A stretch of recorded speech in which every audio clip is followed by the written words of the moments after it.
Imagine walking into a market with no coins, no paper bills, no bank cards, no banking app, and no universal price tags. You have a sack of grain. Someone else has a goat. A third person has a knife. You want the knife. The knife maker wants milk. The goat owner wants grain. And everyone is arguing over what anything is actually worth. Now imagine trying to build a city, pay workers, collect taxes, trade across the sea, or save wealth in that world. At some point, people needed something more reliable than promises, more portable than livestock, and more durable than food. And again, across different civilizations, two metals kept rising to the top: silver and gold. Gold and silver did not become money because they were magical. They became money because they solved a human problem: trust. Money is not just a thing. It is a social technology. It lets people trade with strangers, compare the value of totally different goods, store the result of their labor, and move value through time and space. A farmer cannot easily carry a field of wheat across a desert. A shepherd cannot divide one living sheep into exact change. A baker cannot store bread for 20 years and expect it to remain useful. But a small piece of metal can travel, survive, and be measured. The usual story says money was invented because barter was inconvenient. That story is useful but too simple. Ancient economies also used credit, obligations, temple records, palace accounting, gifts, taxes, and social relationships. In a village, you might not need coins at all because everyone knows everyone else. You help me during harvest, I help you repair your roof later. The debt is remembered by people, not stamped into metal. But the larger and more complex a society becomes, the harder that kind of trust is to maintain. What happens when you trade with someone from another city? What happens when merchants cross borders? What happens when a ruler needs to pay soldiers, or a temple needs to measure taxes, or a lender needs to record a debt? Societies need a standard. They need something that can answer a simple but powerful question. How much is this worth? Long before coins, silver was already doing that job in parts of the ancient Near East. In Mesopotamia, people used barley, silver, and other materials in systems of accounting and payment.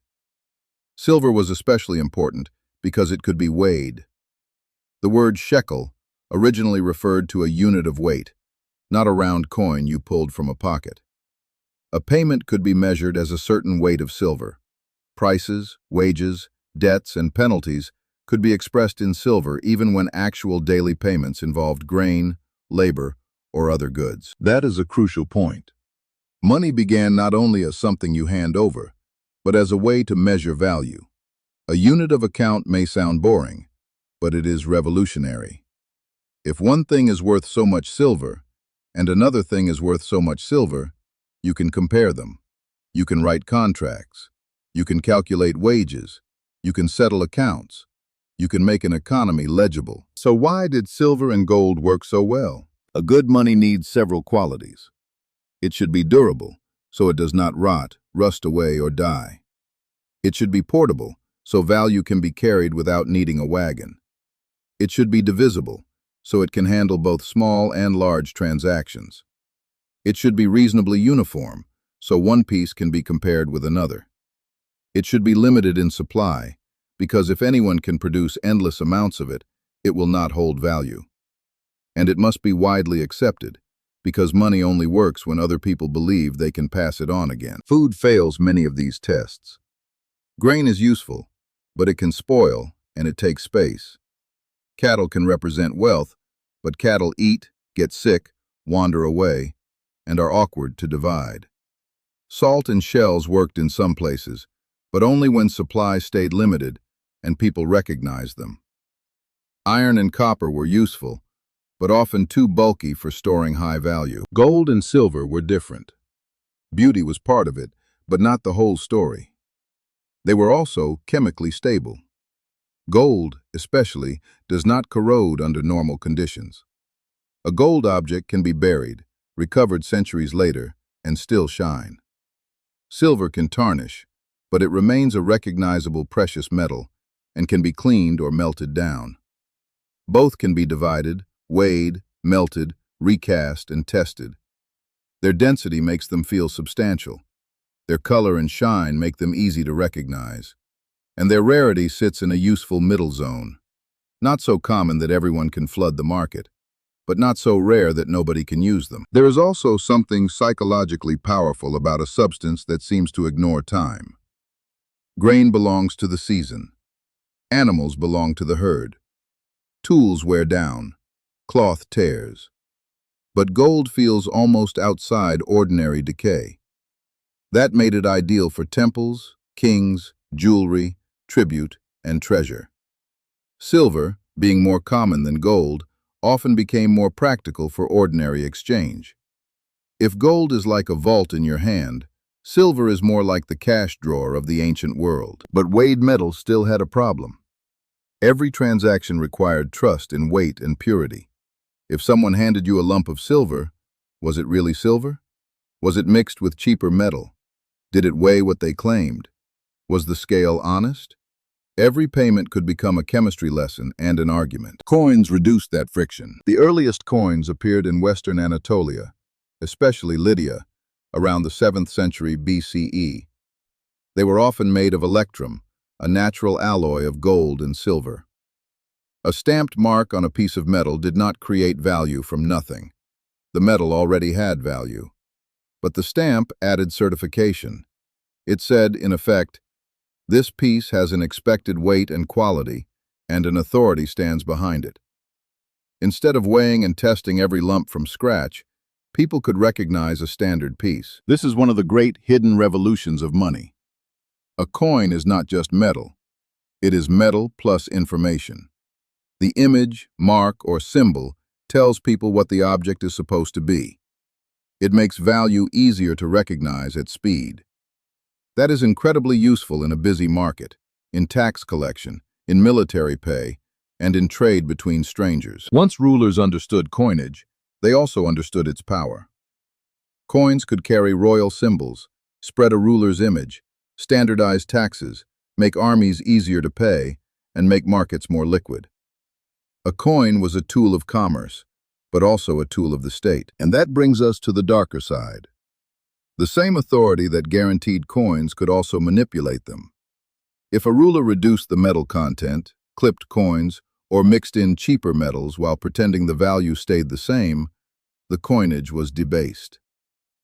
The Roman Empire offers a famous example. Over time, some Roman silver coins contained less and less silver. The reasons were complex, but the lesson is clear. When money's official value separates too far from what people believe it is really worth, trust begins to crack. So if gold and silver were so useful, why did we stop using them as everyday money? Because the strengths of precious metals also became limitations. A growing economy needs money that can move quickly, safely, and in large quantities. Carrying metal over long distances is risky and expensive. Large transactions require heavy coin or bullion. The supply of gold and silver depends on mining, conquest, and discoveries, not necessarily on the needs of trade. If the economy grows faster than the metal supply, money can become too tight. If huge new supplies arrive, values can shift. Paper money and bank deposits began as claims, records, and promises connected to trust. A receipt for stored metal is easier to carry than the metal itself. A bank transfer is easier than shipping treasure. Over time, modern money became less about the material inside the coin and more about institutions, law, taxation, central banks, and the public's confidence that money will be accepted tomorrow. That does not make modern money fake. It means the technology changed. Gold and silver stored trust in matter. Modern money stores trust in systems. This is also why gold and silver still fascinate people. Even in a digital world, they feel tangible. You can hold them. They do not depend on a password, a server, or a payment network. For some people, they represent insurance against institutional failure. For others, they are historical assets, industrial materials, jewelry, or symbols of wealth. But their ancient role as money came from practicality before mythology. They were selected by repeated human experience. Gold and silver became money because they sat at a rare intersection of nature and society. Nature gave them durability, scarcity, beauty, density, divisibility, and recognizability. Society gave them meaning, standards, marks, laws, markets, and trust. Neither part was enough alone. A shiny metal in the ground is not money. A government stamp on worthless dust is not enough either, unless people accept it. Money lives in the space between physical reality and collective belief. That is the strange secret of gold and silver. They were never just metals, and they were never just symbols. They were a bridge between a farmer and a merchant, a worker and a ruler, a debt and a payment, the present and the future. Every form of money, from a silver shekel to a paper bill to a number on a screen, asks the same question. What do we trust, and why? Gold and silver were humanity's ancient answer.